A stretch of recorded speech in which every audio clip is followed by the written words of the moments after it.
All right, the garage is back to a mess. Why is that? Well, for some reason I had stuff just like scattered over here, and this engine floor crane thing, when I got it, it was leaking, and I haven't addressed it yet.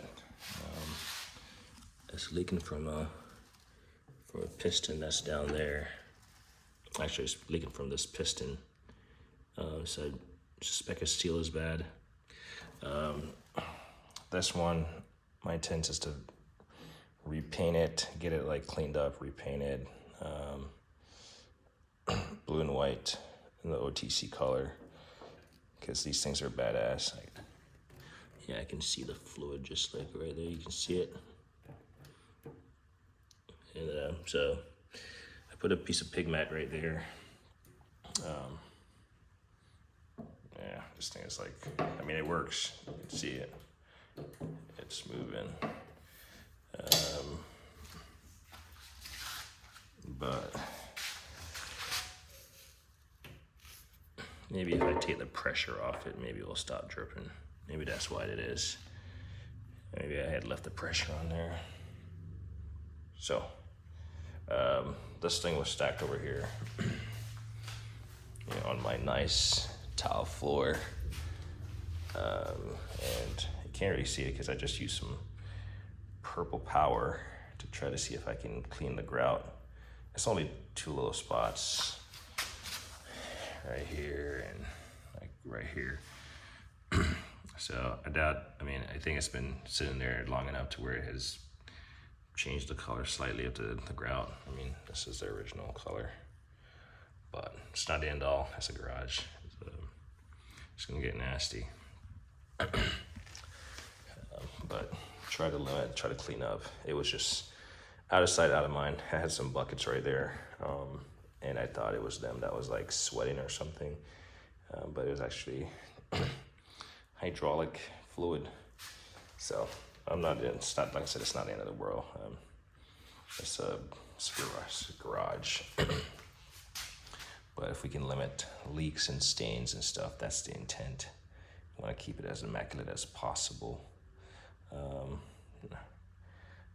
I just applied the purple power, so I'm not sure if it sat long enough where it will actually take effect. But yeah, we'll keep trying to clean it up eventually, but not at the expense of getting this stuff back together.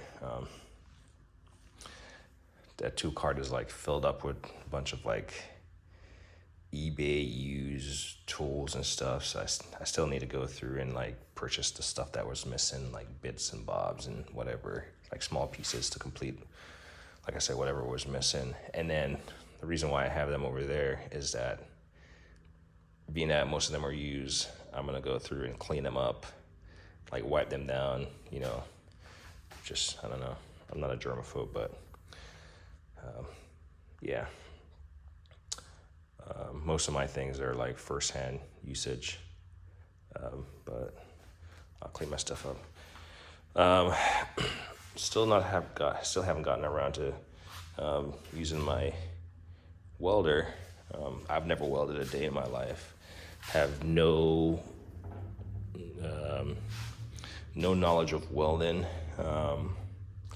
so I figure I'd start off with some quality protective equipment for the event that stuff goes wrong. So I got a jacket. I think it's small for me. I might have to get a bigger jacket. Some gloves. But this is a Forney 220 MP multi-process welder. Like I said, it came out of the box. Actually sat in the box for a little bit, and then I got the stand, which kind of pissed I paid that much for this janky stand. I wish I got one of those little more tool cabinets. So you're gonna realize, especially when you have a small space like I do, you buy tools that fit your space and fit your budget also, right? And eventually when you gain more space or you gain more experience with something, you upgrade. Well, I personally rather just go with the upgrade initially. I guess an upgrade would be like a Miller, big boy. But, this is not bad. I guess you start somewhere. It's just like my compressor that's over there. I started with like a 25-gallon rigid. Now I have a 27-gallon, and I guarantee if I had more space, I'd have a 60 or 80-gallon, probably an 80-gallon. If I get another compressor, it's going to be an 80-gallon. But again, space. So being that this stuff was like over in the corner here, pushed to the side, I had some I do have two Miller welding tables in my shed, and so I have some clamps. I think these are the small ones. I'm gonna get the big ones also. And then I started picking up some of these magnets and stuff. I got a couple stuff. I need a chipping hammer. That's what I need. So I got a couple more welding oriented stuff in the shed, like brackets and stuff. But this is cool. This accepts 110 or 220. I got a 220 outlet right there. So that's good.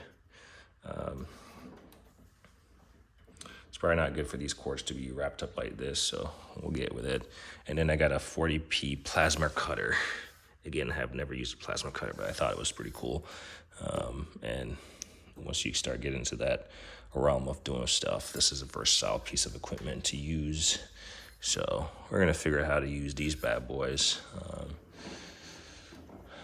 Just haven't had time to get to read in the manual. Like I said, I have no idea about welding, so I'm gonna read the manual, watch videos, get smart on it before I start using it. This thing comes with a spot for argon, yeah. But we're gonna figure out this before we start diving into bottles of explosive gas or thing. And then we got these strong hand, they're meant for grinders and stuff. I got two magnetic. So this is a magnetic one, and this is a magnetic one. And then these two, they just clamp using this, that right there. So yeah, I gotta get smart on welding. But it's like my dad knows how to weld, but he never taught me how to weld. So, and the more I mess with larger pieces of equipment, I see stuff is made, and it's like I get my own ideas, and all this stuff is welded and fabricated and cut. So yeah, that's why I have this to learn. Like I said, got to clean up all these things. Not a lot of missing pieces though. Not a whole lot of cleaning up. Just give it a once over wipe down. Got to mount this to the wall. It's the Metrovac blower dryer thing.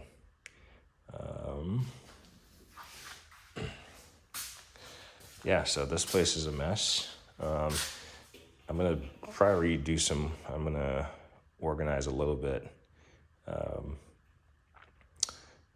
Obviously it's still gonna take up a lot of space, right? I got a lot of large pieces of equipment. But we're gonna make it work.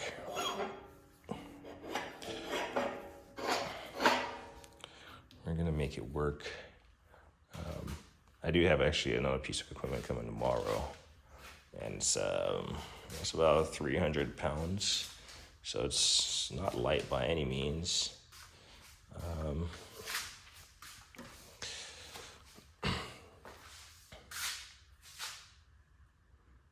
Yeah, it's not light by any means. So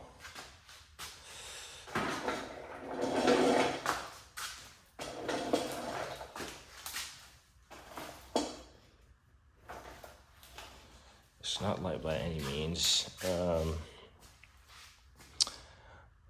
Still want to restore this table. And then yeah, I gotta have these, I wash my truck, so I need to actually rinse out these things. Probably do that this afternoon. I'm not sure if I should throw this away. It's my, actually, I'm probably gonna keep this. This is my Craftsman torque wrench thing. In fact, I can probably fit it in that drawer now. Most people say leave your torque wrenches in a protective case. This is the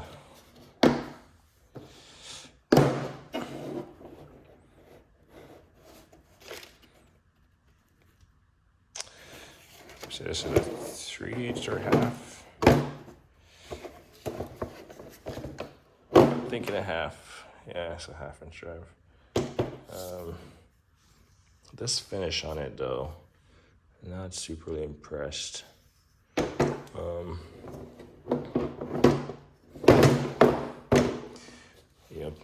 People say you don't have to reset these.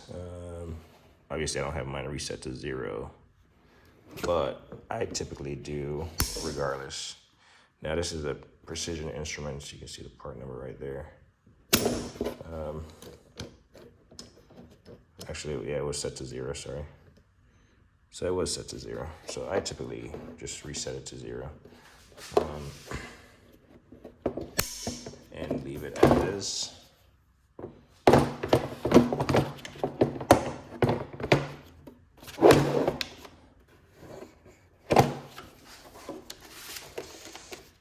So, need to take these off my little roller cart here. And then my gear wrench one, this is an empty case.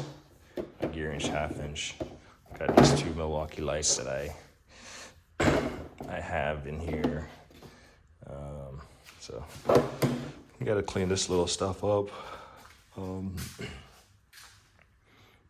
not a fan of this transmission jack. I didn't buy it with intent of it being used as a transmission jack. I wanted to use the vertical portion, the hydraulic ram, to make this a hydraulic lifting table. But just the design of this down here and the design of that, slightly incompatible, and I don't really want to cut that. So I think Snap-on, like I said, makes a version of that. They make a table that uses, like, you can pump for it to go up and down. Because when this stuff gets loaded up and you got to use that little T-handle locking nut, undoing nut, then it's really hard to adjust the height. It's nearly impossible. Depends on how much weight you have on there. So I think I'm gonna get rid of this hydraulic, or this, I want to say it's a Vel, it starts with V or something. Vevor, whatever it is. First of all, I mean, I haven't had to use it for the purpose of the design, right? Transmission work, but the casters, they suck. So I'm probably gonna sell it. The more stuff I get, more equipment I get, the more I want quality tools. Not expensive tools. There's a difference between quality and expensive, but sometimes they go hand in hand. And that, to me, especially, imagine with a transmission on there with a little bit of weight on there, it would drive me crazy. So I actually want the OTC ones. OTC Sonics, any of those, but preferably OTC. OTC is I would say my go-to brand for quality stuff, shop equipment. So yeah, love my Daytona jacks. The Super Duty. Yeah, those things work amazing. So I love this table. For some reason, I'm trying to send a message to the manufacturer, but it's just not allowing me on their website because I want to replace the seal. Anyway, one of these Bosch vacuum has to go to the shed. It's probably going to be, I don't know. They're both rated at the same, so we'll see. We'll see what I do. But yeah, that's why this place is a hot mess. because of one little leak. But I'm glad I saw it. Wish I caught it earlier. I mean, I wish I just had put a pig mat right there, just to prevent it. But you know, stuff happens. You disregard stuff.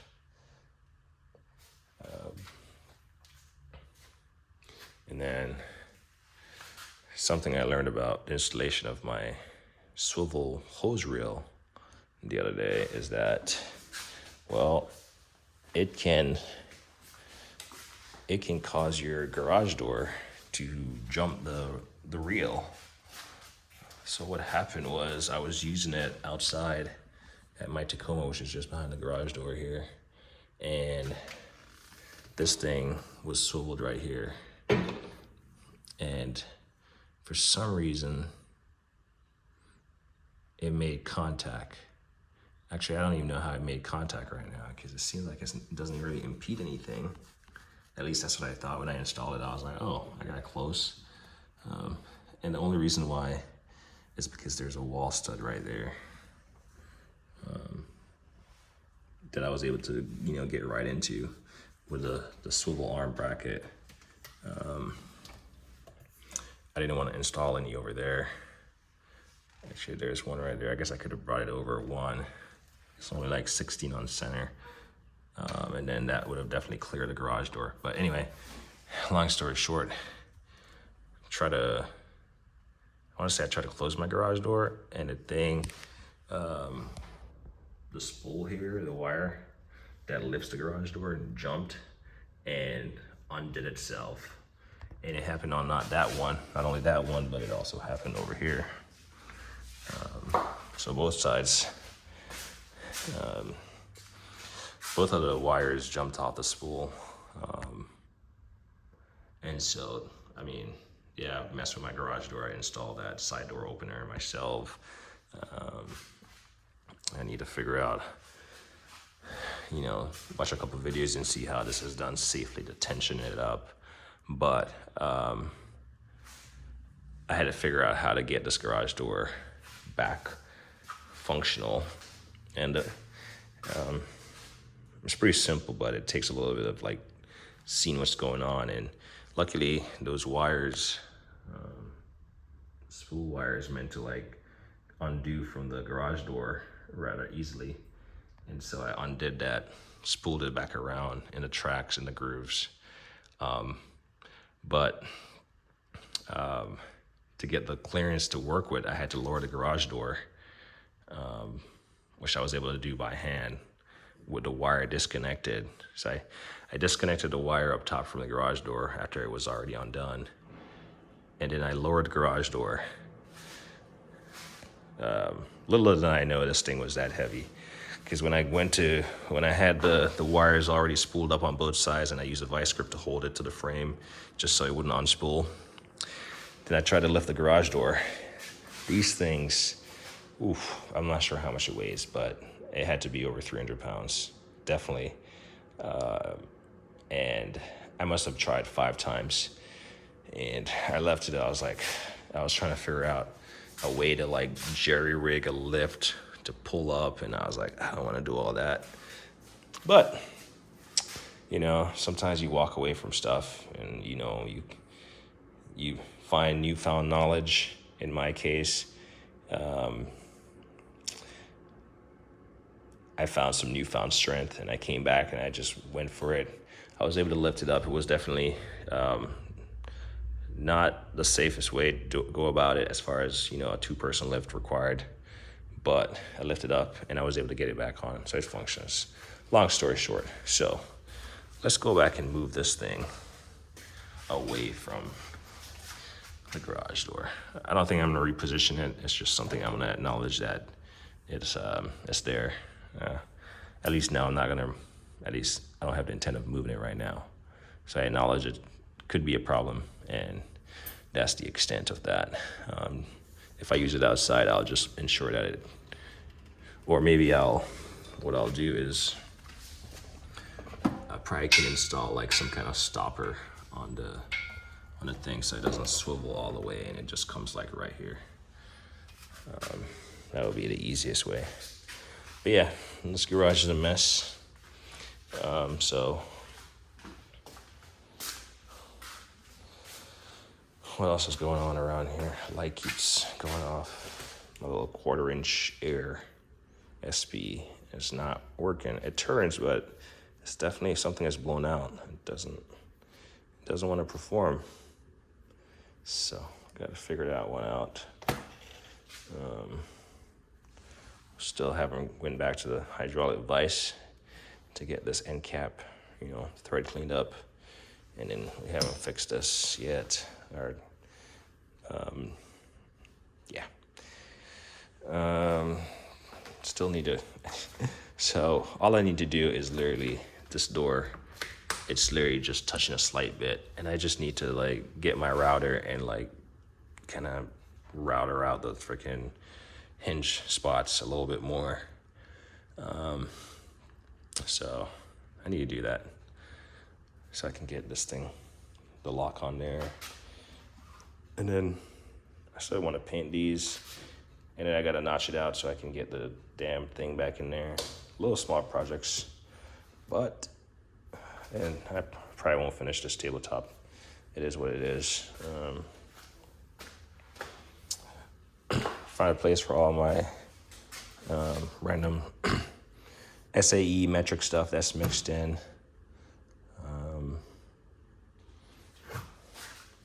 But yeah, there's a plan to organize this place a little bit better, but sure wasn't like this when I got it, so it will eventually get there.